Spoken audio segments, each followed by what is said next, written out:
All right, welcome back to another Zero Downtime podcast. How you doing today, Logan? Doing well. All right, we got a pretty interesting show today, and in fact, a lot of things happened in the last 24 hours that didn't make it in the show notes that you're going to be surprised by, I guess. But today we're going to talk about a few different things. Infinite Campus recently had a breach, and if you don't know what that is, we'll talk about that. Intoxalock had an outage. Stryker cyber attack. It's a huge company that maybe you don't even know exists, but they're super important in the medical industry. So we're going to talk about that cyber attack. We're going to talk about the Amazon phone. Yes, that's right. Amazon's going to try it again. Chrome on Linux and ARM64. I put this in here because I'm excited about it. And Google rewriting headlines. I think you're going to find this one interesting because it directly relates to marketing and web design. So, and how Google is going to mess your stuff up. All right. And Windows 11 to finally get quality fixes. We have a letter directly from the vice president of some Windows thing. I think he's devices and something else. Anyways, we're going to break down that letter. You love yourself some Windows news. Yeah. Especially when they say, we recognize that things are broke and here's how we're going to make it better. But first, the meme of the day, which today is not actually a meme, but it goes back to one of the things that we talked about a long time ago. It's a X post, and it says, "Why does everyone hate WebP?" And a guy replies back, "Try converting from WebP without a free trial or a credit card." And why this is funny is because there's many free utilities you can use to convert WebP to whatever you want. Okay. And so, the guy was obviously very uninformed. So I found it funny. All right. So how was your week last week? It was good. Anything exciting? Not really. Kids were on spring break and we didn't do anything. So that was nice. I guess that's okay. Got to stay home on the weekend? Or did you? You probably left. We went over for the day to Algona. See some friends. Then we came back. Okay. Well, I had an interesting weekend. My week was pretty boring, but my weekend was pretty good. So I've had solar panels at my farm, my acreage, and for probably 3 years, I've had an inverter that's not working. And I took the risk. I reached out to the company that installed it. They weren't too interested in helping me out. This was 15 years ago or whatever. Okay. And so I took a chance, and my inverter is split into two sections. I got the control section at the bottom and the transformers at the top. It's an old inverter. And I figured for $600, I could replace the bottom section. I'm like, this is what has to be bad. There's no way those transformers are bad. So I took the whole thing apart, put the new one on, and it worked. I was so excited that it actually worked. So now I've got both sides of my inverter working. Well, it's exciting. Yep. Another thing that happened, not to me last week, but to the community in general, but not enough to make it into a whole segment of the show, is that we talked about the iPhone Fold. Yes. It's still going to be announced in September, but probably not going to be released until December. So it's going to be a little hold on it before you can get it. Apple must be fans of the show. Must be. Because they decided that they're going to fix the iOS keyboard in 26.4. They heard you. That's all I can figure is they're just big fans of the show. All right. So, I've never been shy about saying that I'm a college dropout, right? Correct. But I don't know that people know that I'm actually on a college advisory board, right? Correct. So we get to give input into the college programs. Yes. And so one of the things that they were going to do is drop programming and add on computer networking instead. I got an email yesterday saying that, never mind, we're not going to do the networking at all. We're going to bring back programming. And you saw my text message. And drop game design. And they're still dropping game design. They were going to do that anyways. Because it was part of programming. The programming curriculum or degree, however they were labeling that. So I got to thinking about this and how stupid. Like, it's like the job that's going to get replaced last is the guy that has to actually physically plug cables in. Correct. Yeah. And so, but yet they're going to go switch to programming. For what reason? We don't have at our office, one of the managers is not classically trained in programming, but was given a task or signed up for a task to build touchscreens for the theater in town to show like old play pictures and some videos and that kind of stuff. And he basically vibe coded the whole thing. He's not classically trained as a programmer, which is fine. Yeah. And the end product was amazing. Yes. So I I don't know what would possess a school to bring back programming and not bring back the networking that they used to have. Or anything, just let programming be like a class Right. of it. Yeah. But I would still leave the whole networking A single class where you pay $200 a month for Claude Code and you vibe code whatever you want. Yeah, help them understand what they're reading. Yeah. I think in the future, computer programming is going to be more like if you want to be a senior computer programmer, it's going to be one of those things like if you've been in language learning for a long time, if you immerse yourself in it, you get to understand it, right? It's going to be the same thing with code and vibed code. You're going to start to understand the code as the code is outputted and you're doing some debug tasks. Yeah. So that'll be the senior level programmer is, they'll write this code with Claude Code and that kind of thing, but then they have to debug it maybe by hand sometimes. That's all you need to be trained in now.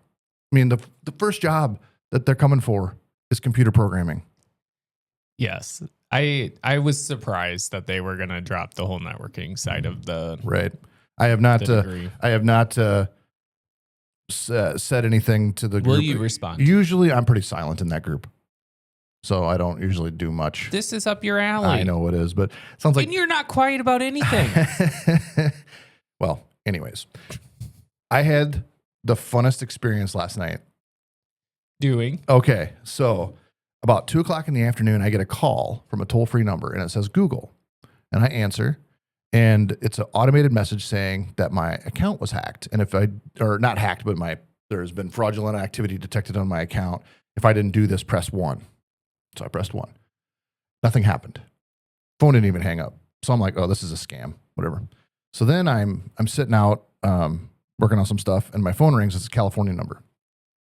And the guy says, I'm from Google, and your account's been compromised.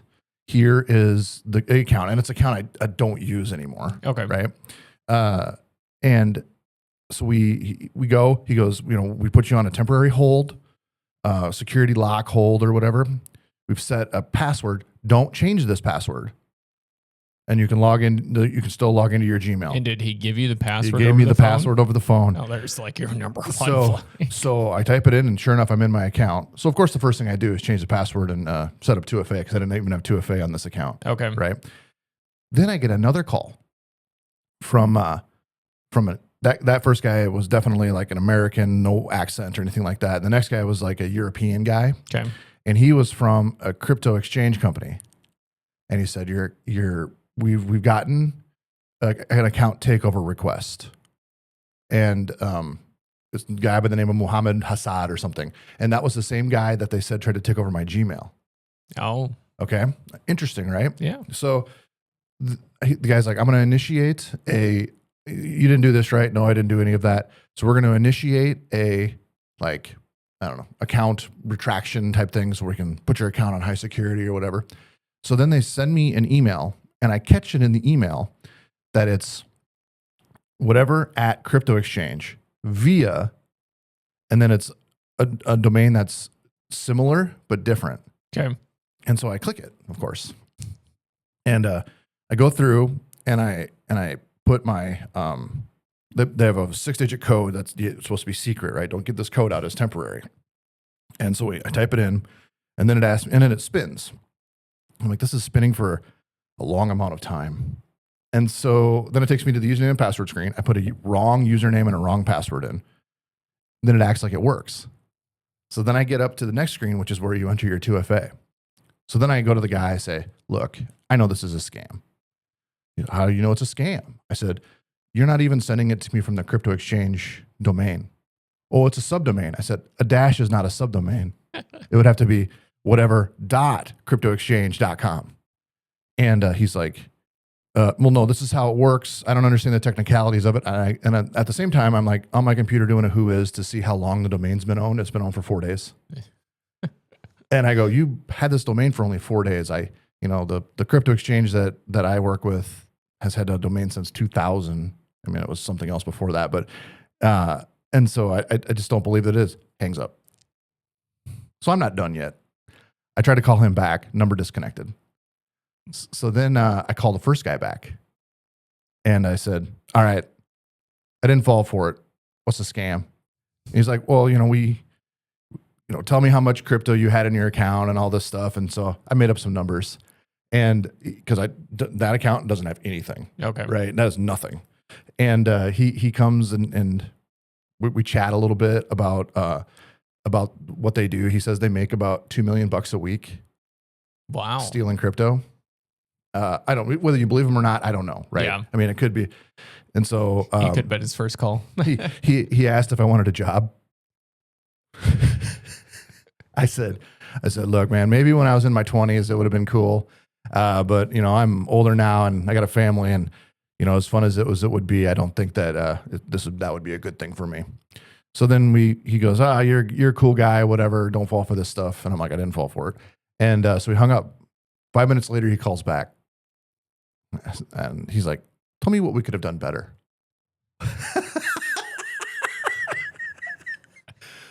You had to have mad respect for that. I said, well, your crypto exchange guy, kind of flubbed a little bit when it got to the technicalities part of it.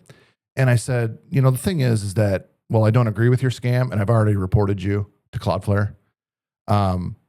The domain thing, most people aren't going to catch, right? It was really like intrinsic that it was good.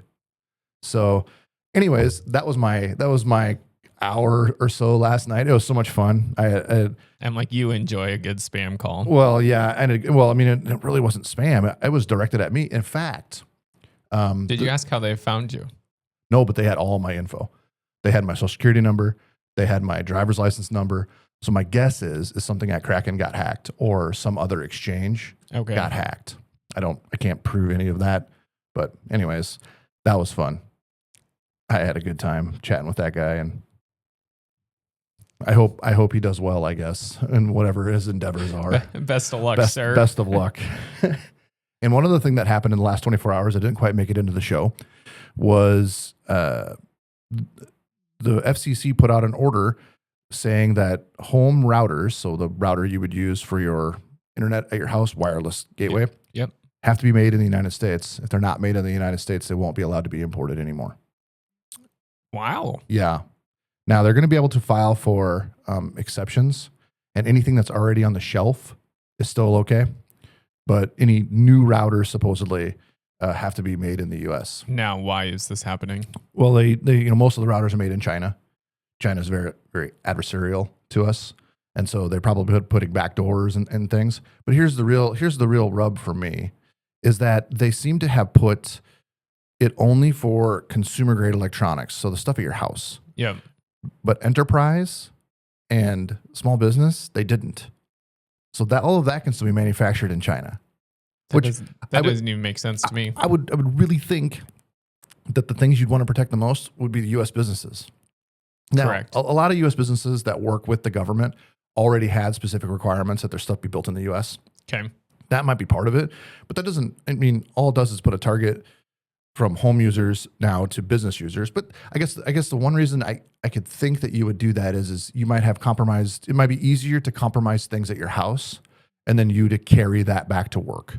True. Into the corporate network. And if your network was probably set up properly at work, yeah, you probably have a firewall. You have all these other things in front of it. Right. And so maybe that's the thinking behind it, because there's so many of these Chinese routers out there that, the odds that they could hack something at your house and then you carry the thing to work. So do you think this is them just saying that this has already happened and I caught them? I'm sure it's been proven that China's installed backdoors in like cheap routers.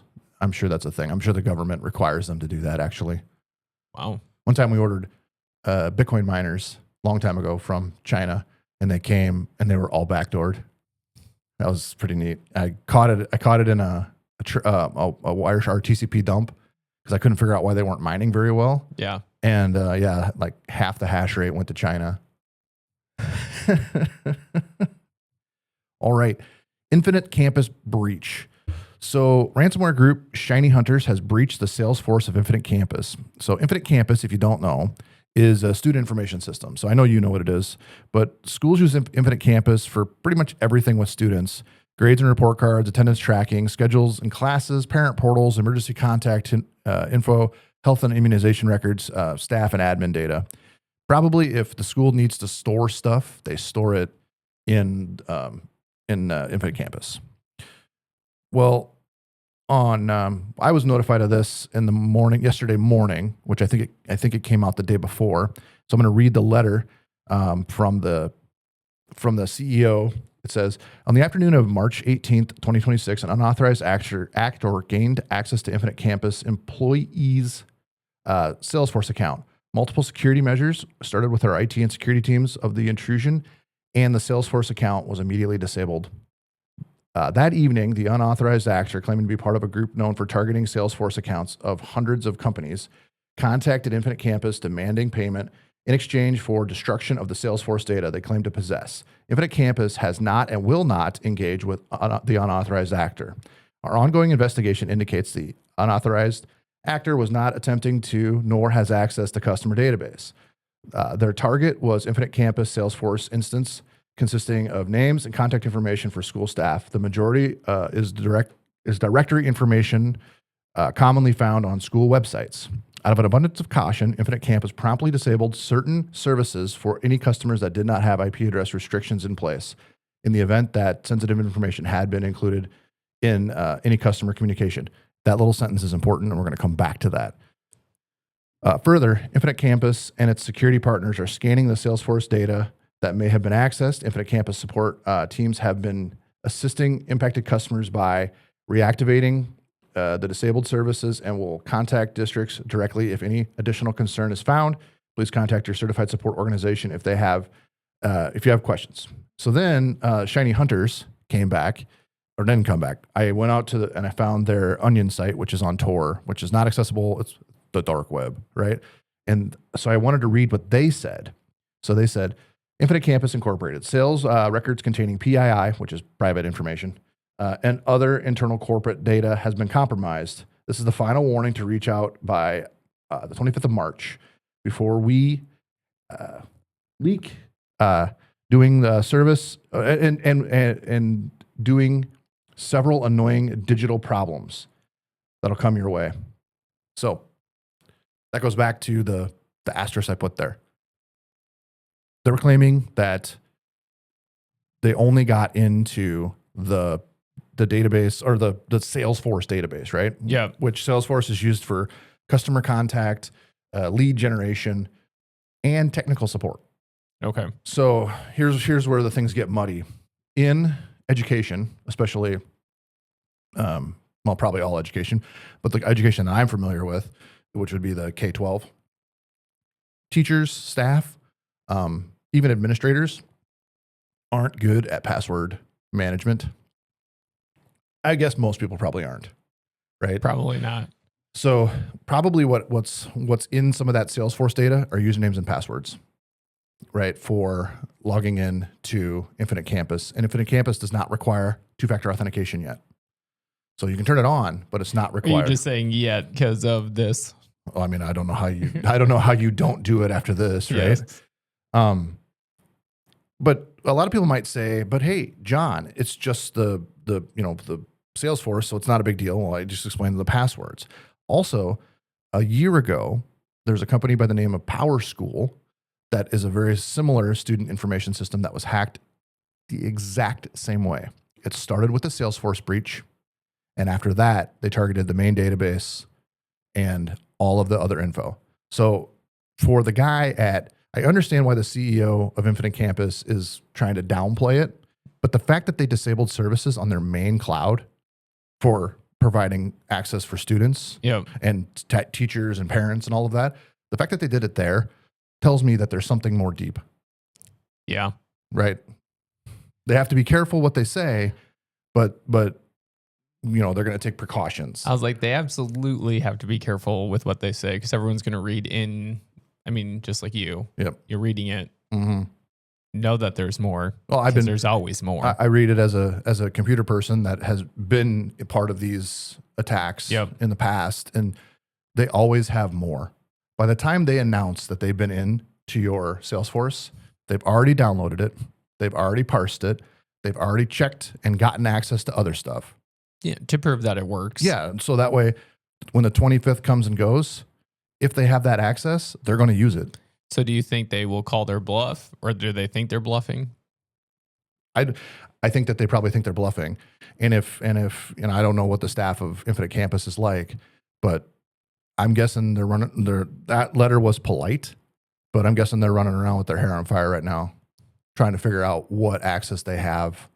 I was following the K-12 subreddit, and yeah, people are saying like certain stuff's not working because they had to shut down all this stuff, and people weren't able to use certain things that they could normally use. So I mean, it's real. Yeah, it'll be interesting. Obviously, this episode will come out after the 25th. So I could be completely wrong on this whole thing, right? And the Salesforce, odds are too, Infinite Campus is not only a student information system, they're a cloud. Yep. They host their own servers and all of that.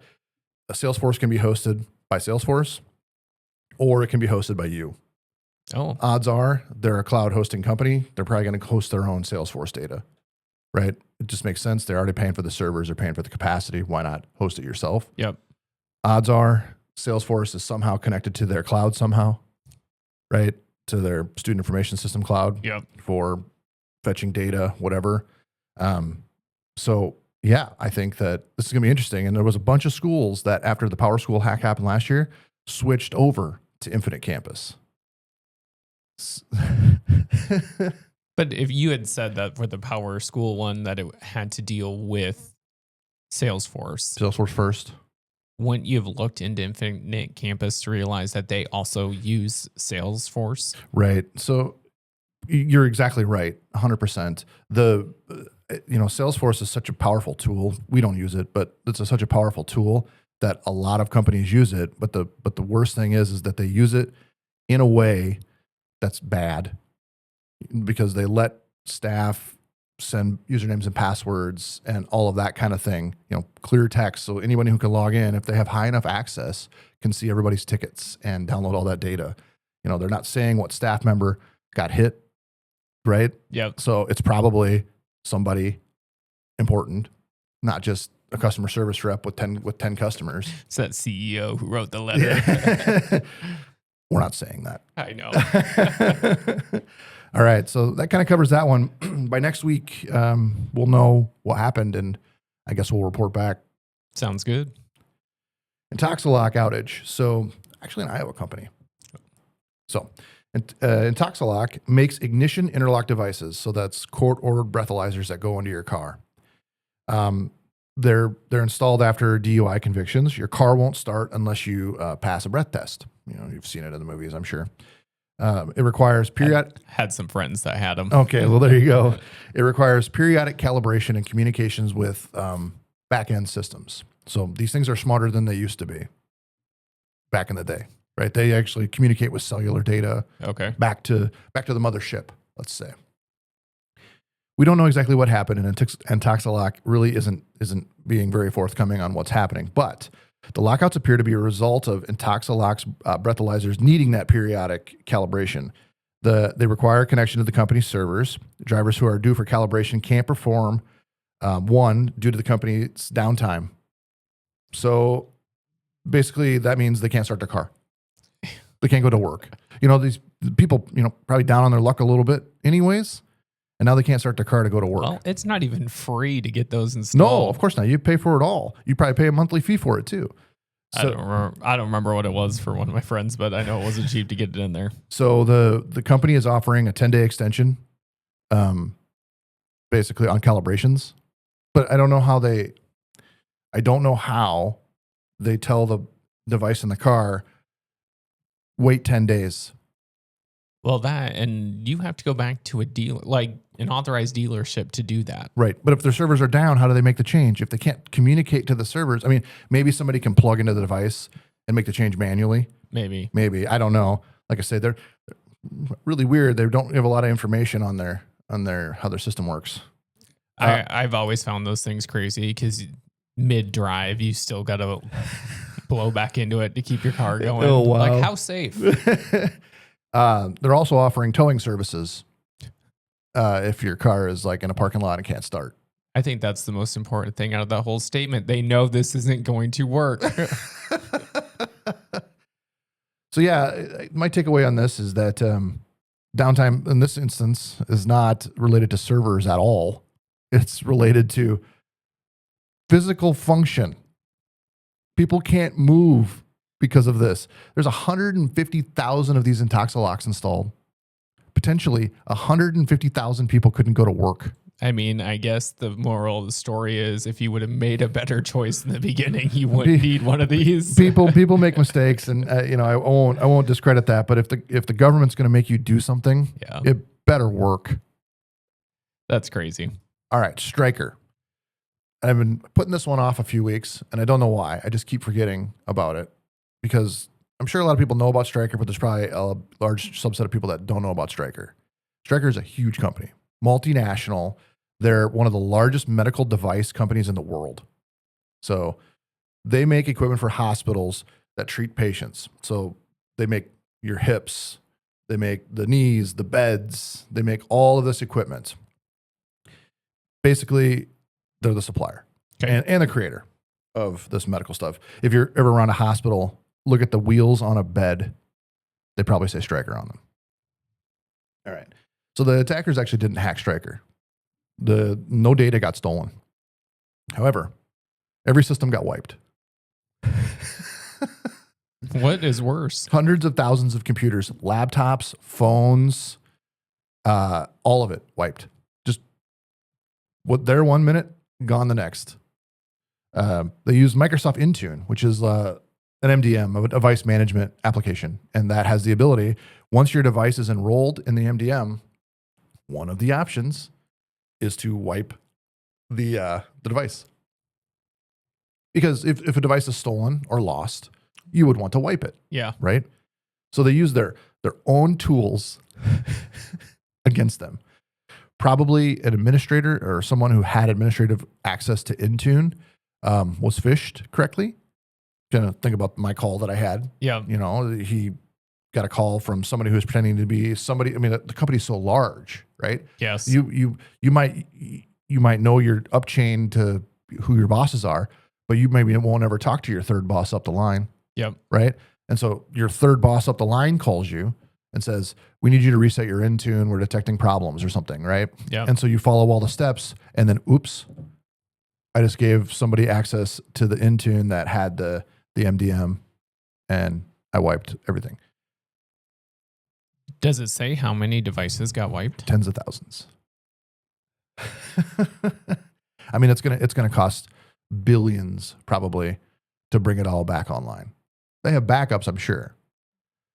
So I didn't put this in the notes, but I do know that Stryker recently bought a company based out of Israel. So the thought here, or the kind of the consensus thought, is that it was Iranian hackers who did it. Wow. Act of war. Yeah. Right. So interesting stuff, I thought there. How long do you think, even if you had great backups, to roll those all back? Well, and how do you decide on the order? And like the amount of like stuff you would have to write down before any of this happened to say, here's how we're going to bring it all back online. And I don't know that anyone to my knowledge has a contingency for when all of the data is wiped. They probably have contingencies for like, this is what we're going to do if the server's encrypted. Yeah. This is what we're going to do if a workstation gets encrypted. We're going to isolate it. We're going to do all these things, right? But I don't know that they had something where the guy clicked a button and said, wipe. If everything gets gone or is gone tomorrow, where do you start rolling it back to? And they probably, we were just talking about Salesforce. I don't know that Stryker uses Salesforce, but they probably host whatever their own CRM is in their own cloud. So that probably got wiped too. Crazy stuff. And that's nuts. Obviously, this is going to cause a huge problem with supply chain when it comes to surgeries and things like that. I mean, it's more than just a hack of a company like Intoxalock where 150,000 people can't work. This is going to affect people's lives because they can't get the surgeries they need because the pacemakers aren't coming. They don't know how many they have. Right. Yeah. Right. So, okay, we're done with the hacking stuff for a while. I didn't mean to do a three-peat, but we got a three-peat done. All right. Amazon is going to try to come back with a phone after a flop a decade ago. So back in 2014, they made a phone, and a little over a year later, they killed it. So the phone itself was, think of it like a phone to help you shop. If you would have bought one of those and they killed it a year later, they were giving it away free with a Prime membership. But it basically had a camera that was designed to make, like, so you could hold it up to a product. That's 2014 tech, remember? So tech's come a long ways in the last 12 years. But you'd hold it up to a product and it would find a similar product on Amazon, and then let you add it to cart on Amazon. Okay. So it was designed to be a shopping device. In theory, not a bad idea. Not a bad idea.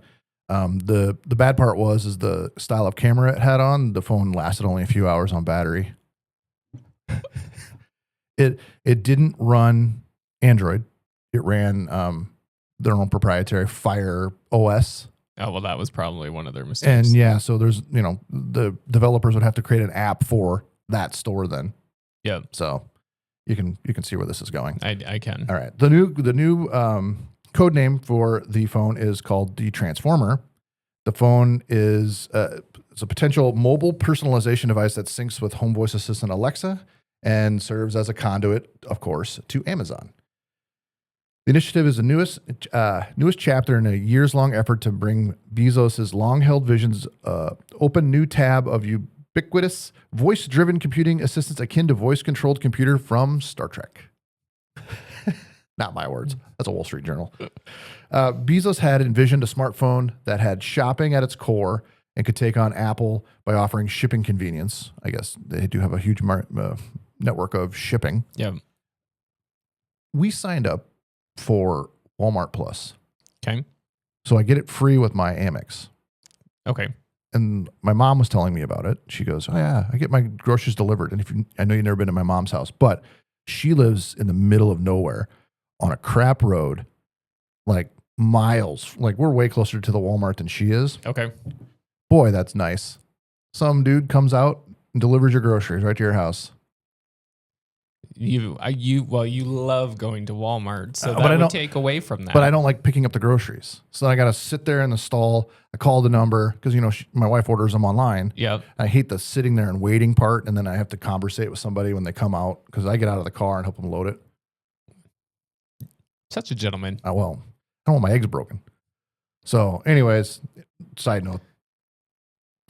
So that's a plug for a positive for the Walmart Plus. Yeah, no, I think it's great. I don't know that I would actually pay for it if I didn't get it for free from my Amex. Okay. So, all right. Anyways, the convenience of the shipping and the discounts through the Prime membership. Along the way, Amazon could gain a wealth of data about users available through mobile phones combined with the purchase history and content preferences. It's the perfect trifecta of user information. The timeline for the Transformer is unclear. People cautioned the whole thing could be scrapped. Will it run Android this time? Supposedly. Don't their Fire tablets run Android? Yeah. Well, they run Fire OS, which I think I don't know this for sure. Actually, I think that the tablets run Fire OS, which is similar to the Fire TVs, except for the new Fire OS on the new TVs. That's not Android. Okay. So they're kind of at a crossroads of where they were. So yeah, the Fire phone had a proprietary OS that lacked available apps like in Android and iOS. It had a complicated multi-camera system for displaying 3D images that used so much battery the handset often overheated. Amazon packaged the Fire phone with a free year of Amazon Prime. Oh, I had that backwards. You got a free year of Amazon Prime when you bought one of the phones. Okay. But nonetheless, it sold poorly. Amazon cut the price from $649 to $159. Wow. That's pretty poor. And ultimately, they canceled the project after 14 months, and they took a $170 million hit because of the inventory they had in this phone. Somebody did not forecast that correctly. As it did over a decade ago, Amazon faces the daunting task of unseating market leaders of Apple and Samsung, which together command about 40% of the global market. according to Counterpoint Research. One inspiration for the new phone has been the light phone, and we've talked about the light phone on past episodes. It's the phone that has the e-ink screen, and so you really can't play games and all of that. It's more of like a disconnect kind of device. So you get your Uber, you get your maps, a music player, but really most things won't work. They're said to be taking inspiration from that. We don't know that for sure. Okay. But, I could see it, I guess, because it would be a huge differentiator for Amazon, because a lot of people probably don't know about the light phone, but as soon as Amazon puts on the front page their version of the light phone, people are going to be like, oh yeah, that would be nice to have a phone that I can use to just disconnect. Yeah, for sure. Yeah. So it'd be interesting to see what comes. It will be. I mean, anyone who wants to take on Apple and Samsung, I guess more power to you. Chrome on ARM64 Linux. Now, I am here for this. I am so excited. I don't believe you. I don't even know what it is, so Okay. let's go. So in 2023, I bought a Lenovo X13S. So that has the Snapdragon processor in it. That is an ARM-based processor. So your Macs now, your Mac here, has an ARM processor in it. That has an ARM processor. That Studio, whatever that is, Mac Mini. So Apple has pretty much put all of their eggs in the ARM basket. So the M1 processors, the M2, 3, 4, 5s, are all ARM-based. Okay. So it's different than the x86. Does ARM, is that an acronym for something? I don't know. It's a company. Okay. It might be an acronym. I have no idea. But so like your Raspberry Pis, those are all ARM processors. Okay. So ARM is low power, but really good output. I mean, obviously you get good output from your laptop. We get good output from the Mac Mini there. So I got this laptop. I installed Debian on it. And then I go to put what I call my stack on it. So the software programs that I use. And I go to download Chrome. No bueno. I can download Chromium, which is the free version of Chrome. Before Googlefies Chromium or Chrome, it's Chromium. Okay. And that works fine, but it removes the ability to sync my data across multiple browsers. So like my bookmarks and all of that stuff don't get synced. Yeah. So that's like a deal breaker for me. Like I'd love to get out of the world of depending on Chrome, because Firefox worked fine out of the box, right? There's a Firefox ARM64 because Firefox, all the source code is released, where Chrome it's not. So Google came out and said, we're excited to announce that Google Chrome will launch Chrome for ARM64 Linux devices in Q2 2026, following the successful expansion of the Chrome to ARM-powered macOS devices in 2020 and ARM-powered Windows devices in 2024. Launching Chrome for ARM64 Linux devices allows more users to enjoy seamless integration of Google's most helpful services into the browser. This move addresses the growth demand for a browsing experience that combines the benefits of open source Chromium project with the Google ecosystem of apps and features.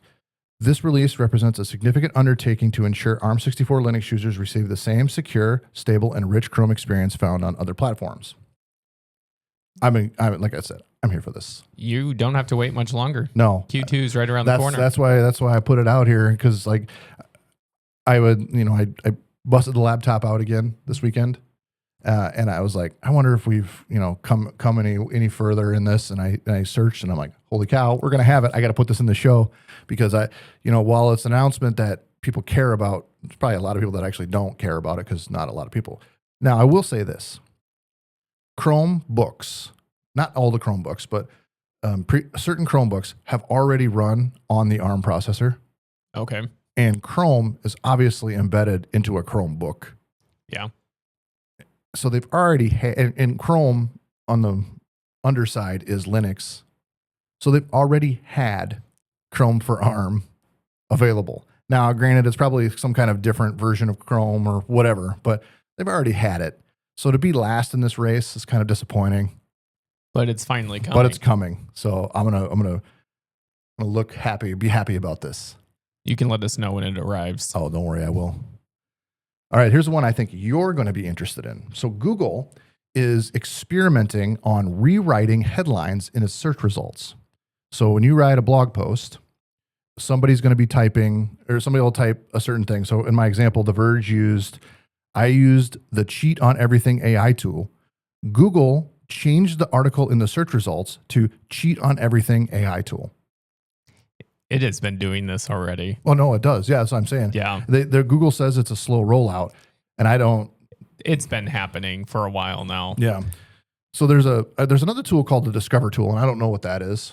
I didn't write about it, but supposedly that one's been trialing this for years, and I don't know what Discover is. I didn't dig into it that much. It just like helps with different headlines and different topics. And it's been changing those for over a year. Well, even this, especially if you are just doing a random search, not so specific on a company, but like if Google finds it to be more credible in like a certain written format and you have it wrote a different way, just like your example showed, it changes it on the fly. That's crazy. And Google's doing this to try to make it so people click more.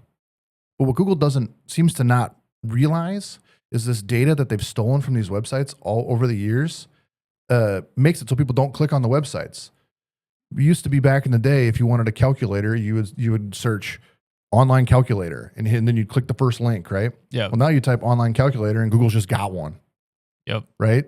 They do the same thing with news articles and snippets and all of this other. Well, they don't want you to leave. But the idea of this is that you do.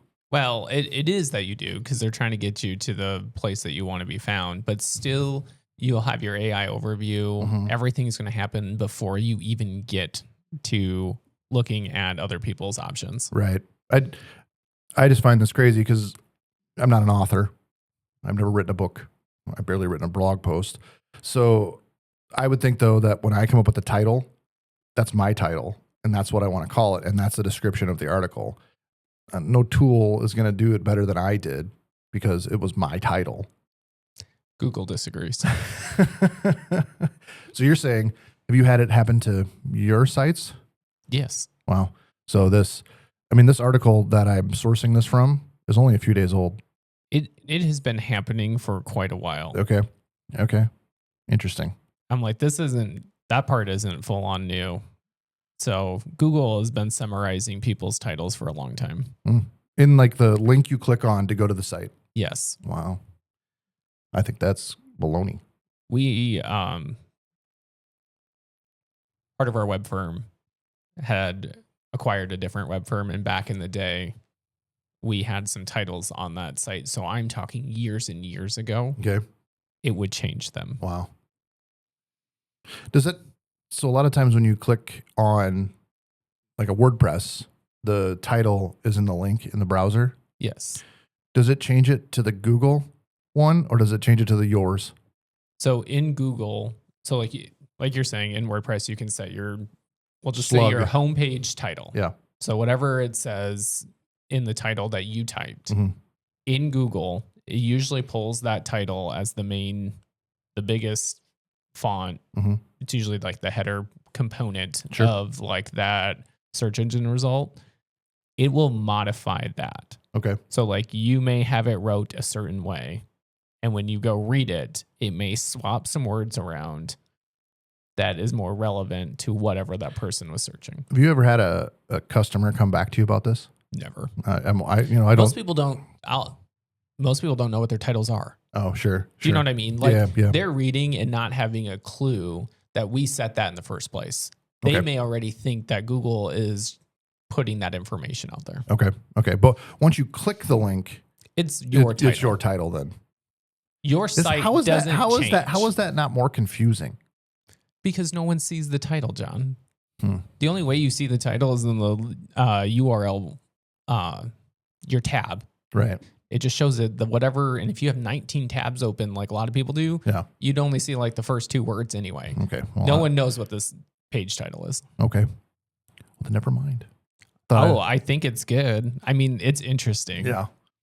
I think it's interesting that it's coming out now when they have been doing it. Interesting. All right. Last one I got for the day. Windows 11. And we've talked about Windows 11 the last few episodes. Seems to be fairly popular on social media when we talk about Windows 11 or Windows in general. But we're going to talk about Windows 11 is going to be getting quality fixes. So Pavan, I don't know how to say his name, EVP, I think that would be Executive Vice President. Vice President. I had it. Oh, You got it. of Windows Plus devices wrote, this was online. I want to speak to you directly as an engineer who has spent his career building technology that people depend on every day. Windows touches more people's lives than almost any other technology on earth. That's false. Every day we hear from the community about how you experience Windows. And the other past several months, the team and I have spent a great deal of time analyzing your feedback. What came through was the voice of the people who care deeply about Windows and want it to be better. Today I'm sharing what we are doing in response. Here are some of the initial changes we'll be making to the preview builds and the Windows Insider. So Windows Insider is somebody who gets a build of Windows before it's generally released. Quickly, before you go any further, can you imagine the amount of feedback that they get? The amount of people that comment on our darn shorts about Windows? I can't even imagine what Windows receives. Yeah, 100%. I couldn't imagine. We're going to talk about here in a second. They had a round table in Seattle. I can't imagine the number of Windows insiders that came to that and wanted to make it known. Now, I also want to make it known, them saying that it touches more lives than almost any technology on earth. That is blatantly false. They're just passionate about Windows. I understand they're passionate about Windows, but you want to talk about Unix or Unix type stuff, that is way more prevalent than anything that ever will be Microsoft. I'm sorry, Microsoft makes a okay product, but there's other technology that touches people more. There are people that don't have computers that still are using Unix, Linux, BSD every single day. Like, it runs on their DVD player, it runs on their TV. Like, no. All right. So more taskbar customization. We've talked about this. You're actually going to be able to vertical and top positions. Repositioning the taskbar is one of the top tasks. I'm sorry. You could do this on every version of Windows before this. Well, they had to bring it back. You could do this in Windows 95. Why do you think they got rid of it? I don't know, but I can't get over how, like, this is the top priority of our operating system. Well, they're listening to the people that care deeply. To be able to move the taskbar, something you could do in every other version of what you're going to be able to move the taskbar. That's exciting. Integrating AI where it's most meaningful with craft and focus. So if we're going to read into what that means, that they used AI to write that sentence, that they used AI everywhere and people hate it. True. That's what they mean. So it says you'll see it being more intentional about how and where Copilot integrates across Windows, focusing on experiences that are genuinely useful and well crafted. As part of this, we are reducing unnecessary Copilot entry points, starting with apps like Snipping Tool, Photos, Widgets, and Notepad. They had Clippy for Notepad. I'm sure they just put it everywhere. I mean, it sounded like that is what they did, and now we're going to care where it shows up. All right. Faster and more dependable File Explorer. File Explorer is one of the most used surfaces in Windows. Our first round of improvements will focus on quicker launch experience, reduced flicker, smooth navigation, and reliable performance for everyday file tasks. You know what else it should do? When I right-click, I shouldn't have to click more options to get copy. What do they mean, reduced flicker? I'm assuming that it flickers on the screen. I don't know. I don't use Windows. But no, you know what's stupid? I don't know if do you right-click very much on your Mac?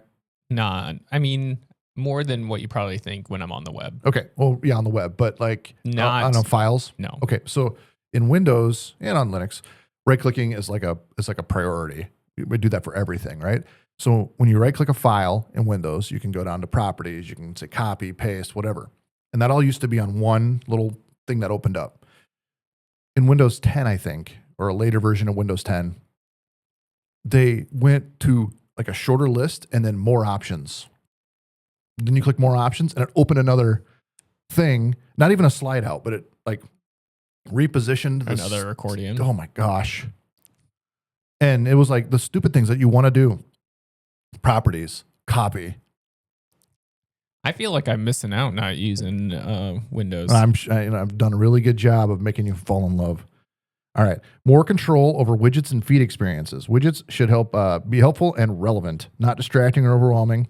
We'll introduce quieter defaults, more control over how widgets appear, and improved personalization for the Discover feed. They're going to tweak how they give you ads.